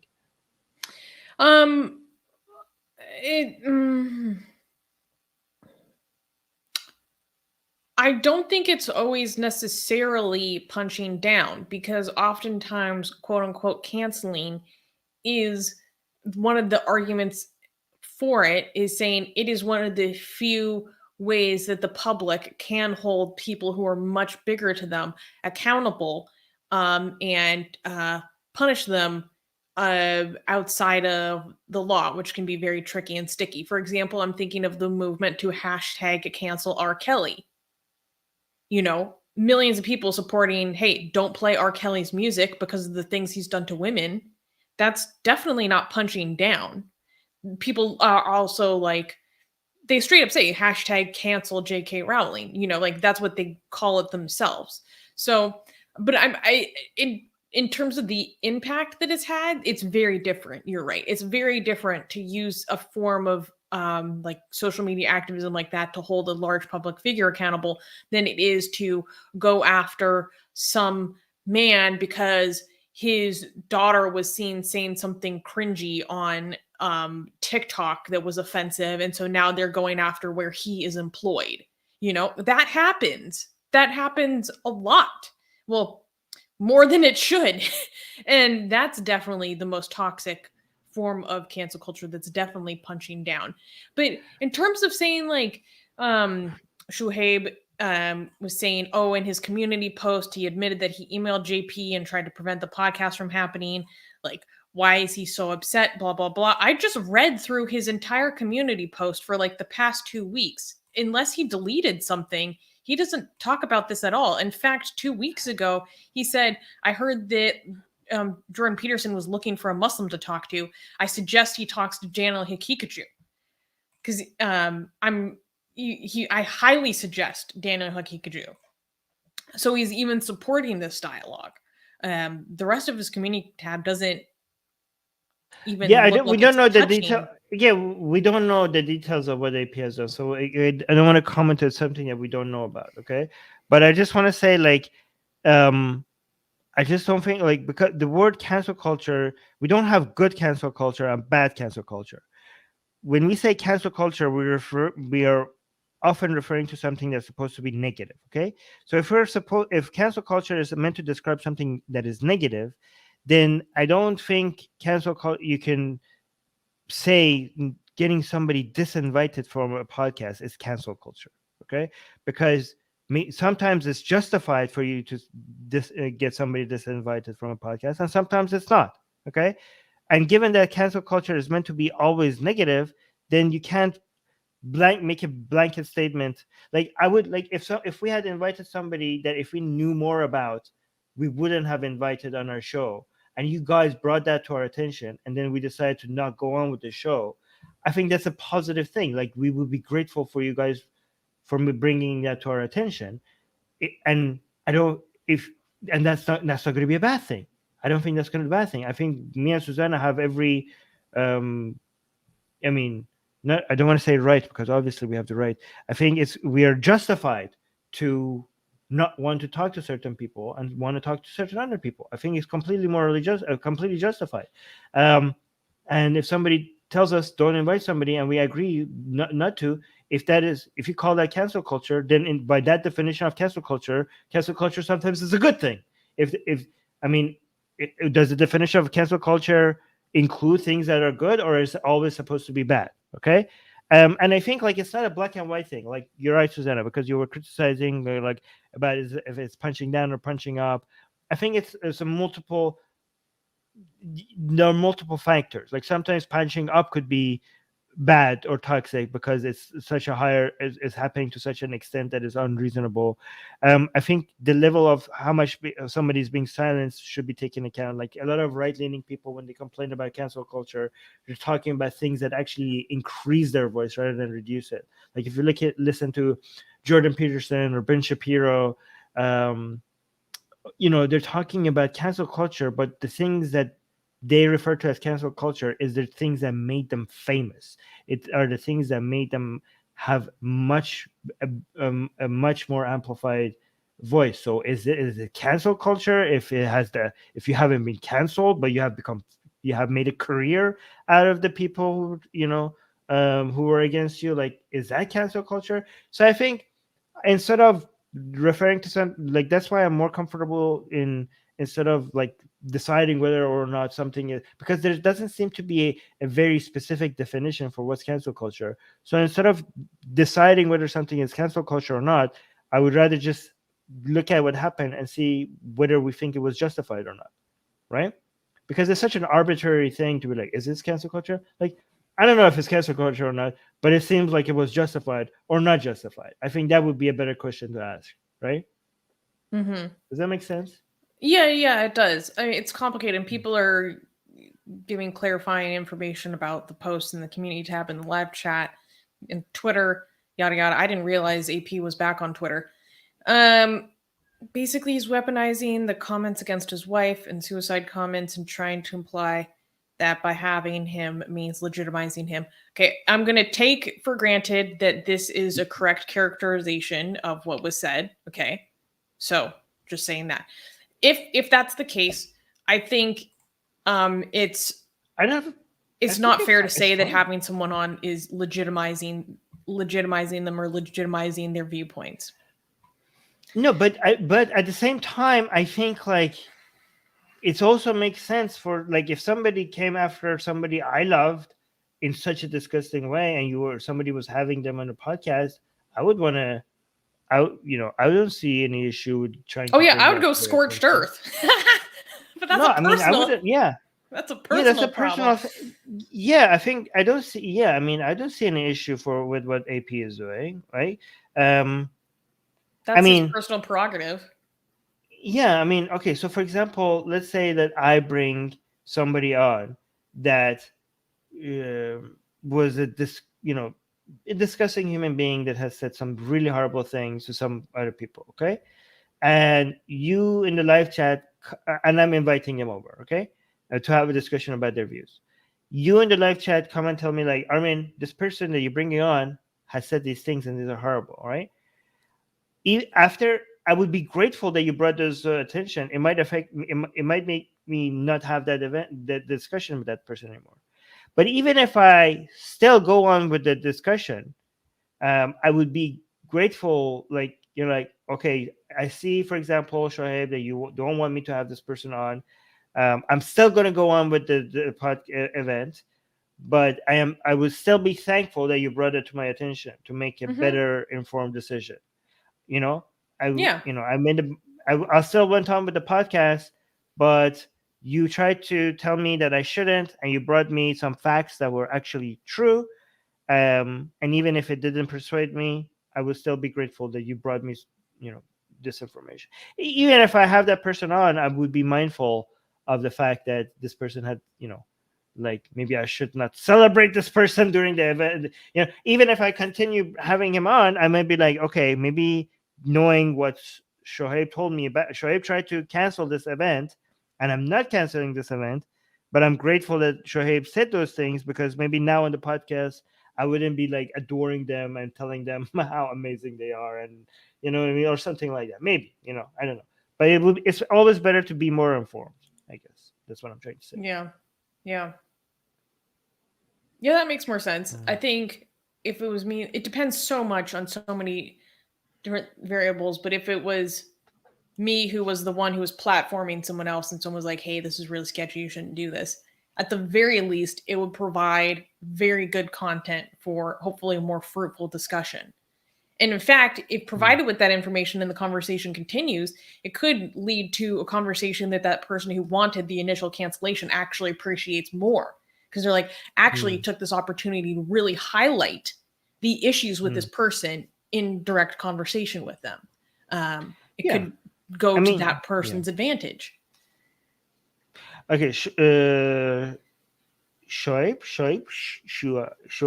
is saying, you are a man of principles. Why would you bring your personal vendetta to compromise on what you believe in? First of all, I am definitely not a man of principle. I am a consequentialist, which goes in complete contradiction of being a man of principles. Okay, I care about the consequences of our actions. I think like looking at principles and being a principlist as a way of coming up with standards and judging things is ridiculous. The only principle I believe in is the principle of well-being, human well-being. Conscious well-being is a good thing. That's the only principle that I believe in. Everything else is consequences in relationship to that one principle. So no, I am not a man of principles. Why would you bring your personal vendetta to compromise on what you believe in? Guys, we are emotional animals. Like if you want to be logical, you cannot ignore the influence of emotional things on your decisions. Like you cannot. We're To not do like otherwise is a fool's errand. yeah, we're not like robots. Obviously, like most of what we're doing cannot be completely devoid of our. If somebody comes after your loved ones, and hurts them, and you think like you're going to make judgments in a vacuum without any influence from what Mm-hmm. happened, like you are deluding yourself. You're Your either a principles robot. are informed by your personal experience. Right. Yes. And anyways, but yes, so that's what anyways, the event We went for happened, a long so time why do today. yeah, we went. Oh yeah, we should go. Guys, thank you so much. We had so much. Your questions were so good. We had too much fun. That's why our patrons, and again, thank you to our patrons. Oh yeah, Dee was asking us. Dee Dee had is a a patron, and request, and because Dee had a she's a request. Right? patron, I will grant her this request. Guys, if you want Yes. special treatment, you should become a patron. You can support us for as little as $1 a month. Link is in the description Yes. below. And we Yeah. treat you like you're the best. And Dee wants us to rub the skull. You have to make the noise. This is what you get if you're a patron. So support us in the description. We do your bidding. Yeah. All right, guys. Thank you, everyone. You have to do it gently. I keep doing that. Keep doing that. But bye, guys.